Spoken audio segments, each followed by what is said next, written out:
So here we have it, the Meinl Byzance 20-inch medium crash with a massive crack, radial crack on the edge.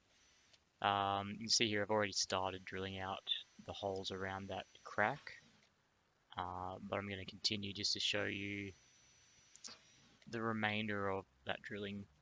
This is in real time. This is how long it takes. Not very long. It could be actually shorter with a smaller drill bit. Would probably take less time. Ideally, it would be better to use the smallest drill bit possible because that would minimize the heat transfer to the cymbal. It would also minimize any spillage of the holes that you're drilling. But this works for me. It's the drill bit I have, so that's what I'm using. Now, it doesn't matter if you're on the line, if you're a little bit before the line, just don't be... Oh, it's better not to be on the line because you want a bit of room to move when you're doing your flap disc sanding. And if you're on the line, your drill bit holes might be, edging into the past the line area of the cymbal, and you want to minimize your cutoff as much as you can and keep that consistent curve. So see there, I've finished the drilling of the hole. I'm doing a bit of experimentation with my overhead cam. The setup I've got is basically it's a car holder, a car mount for my phone, and I've clamped it onto the brim of my hat, and it's sort of sitting over my face. So again, this is great walkthrough for someone who wants a really ghetto setup. Doesn't have a bunch of money for all the right equipment. But hey, why would you be doing this if you did? This is living life on the cheap. So you can see here, starting from the edge in the direction of the Dremel spin. Apologies for the focus issues. This is something I have resolved since then, but you can still see what's going on. And it will fix during the video.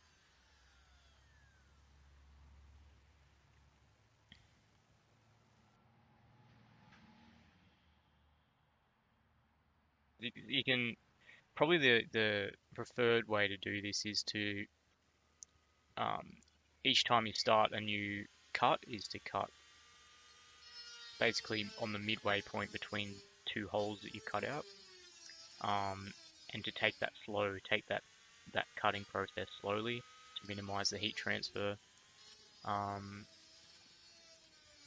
because then when you get through the hole, when the Dremel cuts through to the other side, any sort of flick or grab that the Dremel has, it will just flick or grab into the next hole or into the edge of that existing hole, so it's not too bad, and it minimizes stress on the Dremel as well. If you're cutting from the side like an angle grinder, it can stress out the Dremel. Whenever the Dremel reduces pitch, so when it sounds like it's powering down a little bit, that's when there's stress on the Dremel. And if it reduces pitch or goes under strain too much, it can burn out. So we don't want that. And it also shows that there's a lot of force being applied or a lot of pressure being applied to the cymbal, and we don't want that either because that means heat.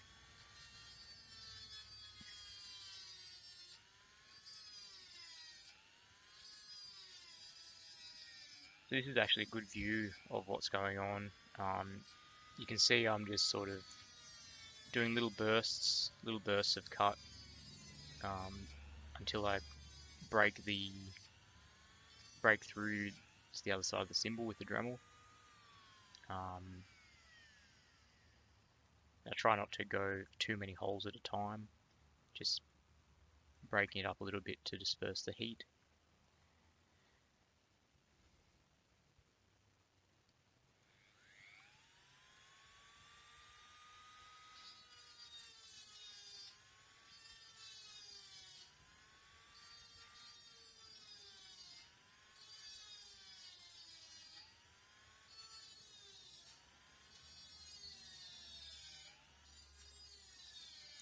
So you can see here as well, as I've said previously, with the where you cut the holes, it doesn't really matter if your holes are in line with your cutout template. It's actually better for them to be a bit inside, a bit towards the edge of the cymbal, because you want that room to move with your flat disc sander. Like, you want your flat disc sander to be doing a bit of work to cut back from the drill bit holes to your template outline, because that will make that smooth edge, and it will also keep a lot of this heat transfer further away from where the actual edge will be.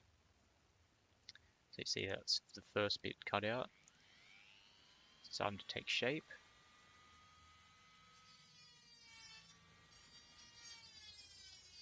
So the other issue is, I guess, a lot of people think that if the crack is this significant, it should just be a matter of reducing the size of the cymbal.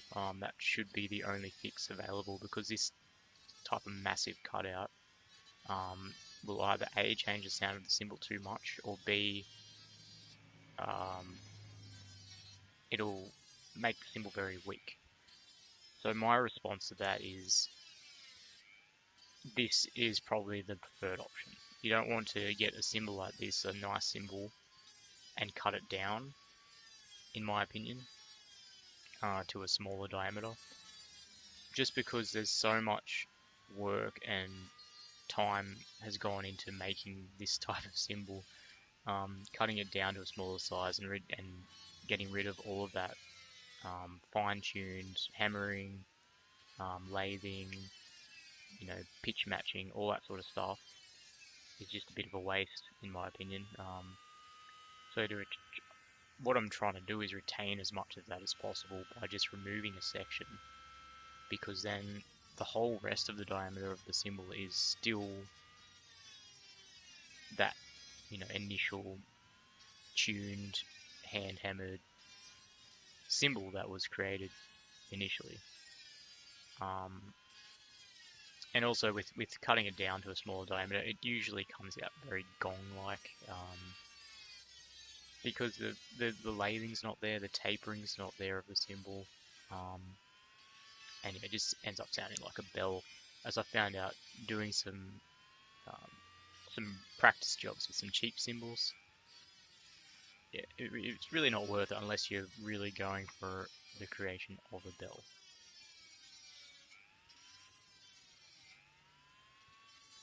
Which has its place. Definitely. Made a few blast bells and they're pretty good. Especially for free cymbals. So you can see here I'm almost through the crack. Overall, in real time, 5 minutes. 5 minutes of cutting, if that. And it's basically done. It's just a matter now of sanding it off, and then that's a complete job.